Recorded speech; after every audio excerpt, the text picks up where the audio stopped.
Hey, good morning, and welcome to the UroPatient podcast. I'm your host, Vic Sidis. We meet every Saturday at 10:30 a.m. Central Time. And if you're watching us live, we're on YouTube and Facebook Live every week. And you can always watch our on demand by going to our UroPatient.com website, where you'll find all of our past episodes. Also, the best place to go to get any of our handouts, we've got a bunch of them, so go and check those out. Every program I put out, I have a handout with valuable information for you guys.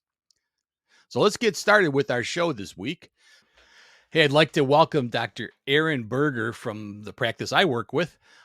He's going to talk to you about the various treatment options available for testosterone. Take it away, Aaron. So let's move into some treatment options. So one of the first kind of treatments for at-home use was the testosterone gel. There were, several brand names when this was available as a branded medication. There was, Androgel.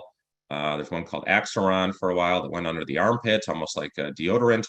There was Testim, which was the little tubes for single use. So really now all of those are generic. So the most common is just the testosterone gel, which does come in different strengths. It's typically 1% or 1.62%. We do have some patients who get the pump, which is the most common. Some insurances still use the single-use daily tubes. So typically this gets applied to the upper arm, shoulder area daily.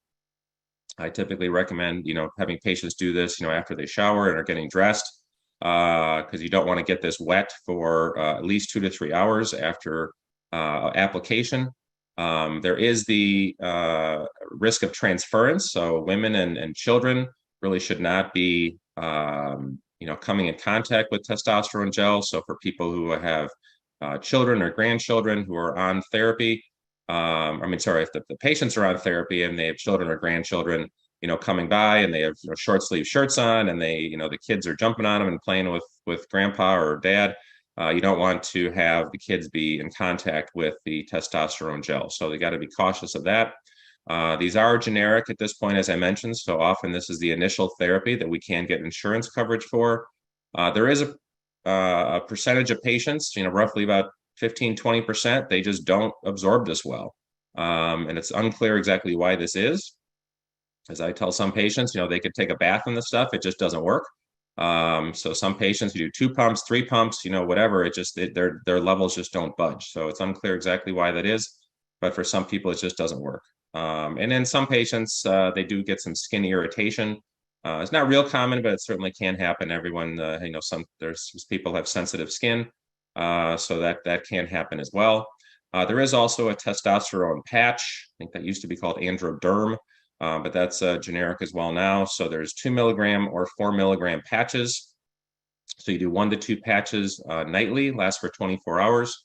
So it's between 2 to 6 milligrams is the dose you want. So you do, a combination of 1, 2, and 1, 4, or 2, 2s, really depending on dose titration. Again, these, can work pretty well, assuming patients can absorb testosterone through the skin. But again, some skin irritation can occur, and this is more common as far as skin issues with the patch than it is with the gel. Clomiphene. So clomiphene is a medication that's been around for a long time. It's classically used for infertility for women to stimulate ovulation.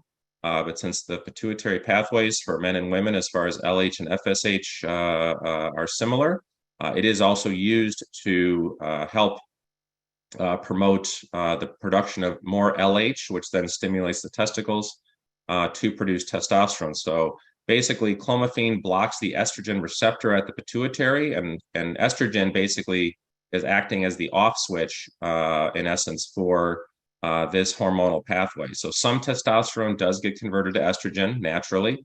So when the pituitary sees estrogen, it basically will decrease the production of LH and FSH for men.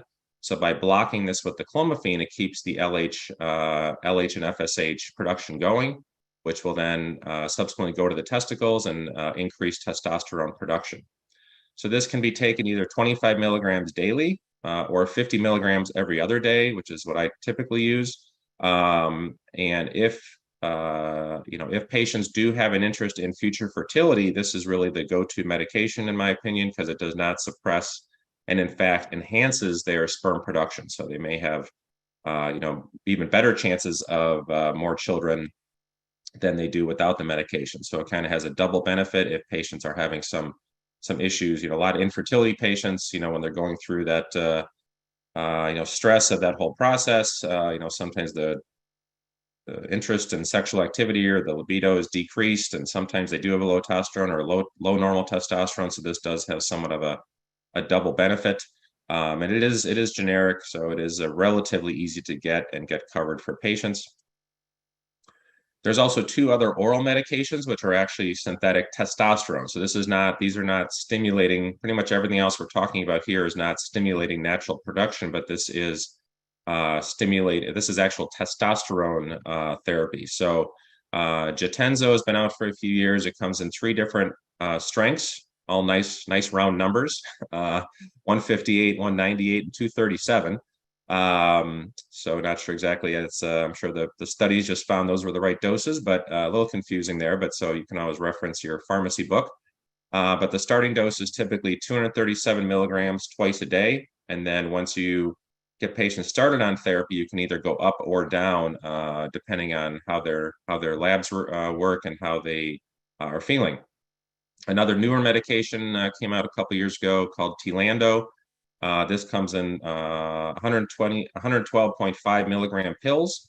And again, starting dose here is 225 milligrams BID. So you're taking 4 pills a day. So it is a decent number of pills.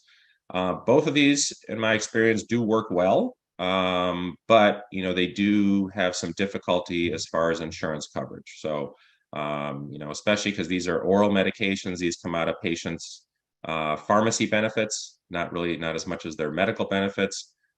Which is 2 very different things. So the cost of these sometimes can be prohibitive for some patients, but if they are able to get them, they do seem to work pretty well. Testopel. So Testopel's been around for, gosh, it's probably 15, 16, 17 years at this point. So basically, this is small pellets that are about 75 milligrams each. These are implanted subcutaneously every 3 months. Typically in the buttock is the typical place that these are placed.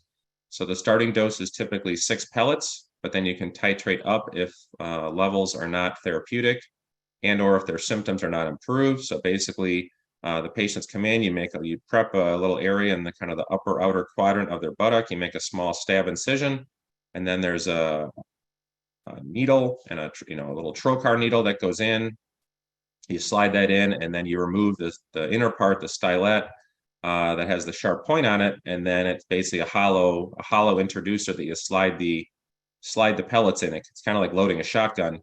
You kind of slide the pellets in, and then you use the little pusher device to push them in. And if you're using more than 6, then you can either do 2 rows, so kind of in a V pattern. So I typically will kind of do like one go in this direction, one go in that direction, or some variation. And there's also a technique where you can stack them. So you kind of do 3 deep or 6 deeper, and then a few more closer to the surface. And then basically you just do a little steri-strip and a little tegaderm, and that's it. And they do that every 3 months. I mean, the whole procedure takes a minute or 2, and patients tolerate this pretty well. And it is kind of out of sight, out of mind. We put them in and they're good for 3 months, and they don't really have to think about it. And there's no risk of transference, since there's no way anyone can, touch under the skin in their buttocks. So that's not gonna be a concern. Another option is something called Avid. So Avid is a depot or long-lasting intramuscular injection. It only comes in 1 dose, and it's done intramuscularly in the office. And patients need to be watched in the office for 30 minutes. So when they did the clinical trials, there were the emulsion liquid that this is in, has some fatty droplets. So there were a couple patients that had some shortness of breath, and they found they had these small, basically like little fat emboli that can go to the lung. No one died from this. This isn't like a pulmonary embolism where people drop dead. They just had a little shortness of breath, and then they were fine.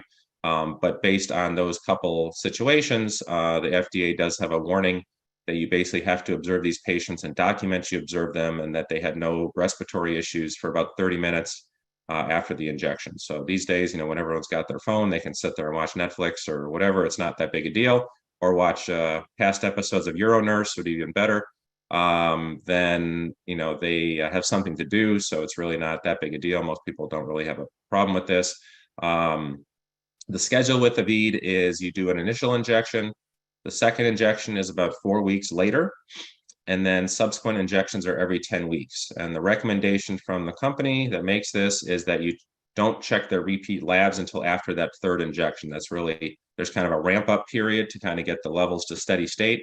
So if you check their testosterone after the first or even the second injection, you may not see that they're having the full effect. So you also want to counsel patients not to be discouraged if they don't feel, fully improved until after that third injection. And then there's this generic IM injections, which people can get through specialty pharmacies, compounding pharmacies, or a lot of even just local drugstores, Walgreens, CVS, whatever will carry testosterone. Cypionate, which is the most common form used. So this is something a lot of times patients will just be instructed to do at home. They can inject themselves in the buttock and the thigh and the hip. And this is typically done either 50 to 100 milligrams, either sub-Q or IM weekly, or some patients that don't want to do the injections as often, do 100 to 200 milligrams every other week. It's relatively inexpensive as it is generic. But since you're doing these frequent injections, the testosterone levels do tend to kind of yo-yo a little bit, or if you track their testosterone, does have a little bit of a sawtooth kind of appearance sometimes, where they'll kind of go up and they're good for several days, and then it kind of starts coming down, especially if they're doing it every 2 weeks. But it is a relatively inexpensive option. It's pretty readily available, and a lot of patients do fine with this. And again, there's no concern for transference because it is going either under the skin or in the muscle. Along the same lines is another medication called Xiasted. So Xiasted is a weekly auto-injector. So I liken it to an EpiPen that people use for allergies. So basically it comes in 50, 75, or 100 milligram dosages, or that should say 50 milligrams, not 50 grams. That would be a little much. Patient never really sees the needle. So patients who just can't do an injection themselves because they have a needle phobia. I'm sure there's a better name for needle phobia than needle phobia, but that's a lot of patients just don't like needles, or can't inject themselves, or don't have anyone at home that can inject for them. So the nice thing with this is they never really see the needle. So they basically take the little cap off the device, they squeeze a little area of belly fat, hold it against the skin, and basically press the button. And after about 10 seconds, they hear a click, and it's there, and that's done. So this is subcutaneous weekly. Again, this is a very good option if you can get insurance to cover it. But a lot of guys really like this, that in my experience. But again, it does take a little more work as far as getting coverage. So those are the main options. I think I neglected to mention there's a nasal gel called, I think that's still around, called Natesto. I don't know, I haven't heard a lot about that recently. It was a nasal gel testosterone that gets absorbed through the nares. But I've not seen that one recently. So, but it's another option again that is for patients who fail topical gel that doesn't go through the skin. Hey, thanks, Aaron. That was really great. Hope everybody enjoyed that. And be sure to check out our handouts, because we'll have handouts on all those medications that were mentioned. Also, be sure to join us next week for more on the UroPatient podcast. Have a great week, everyone.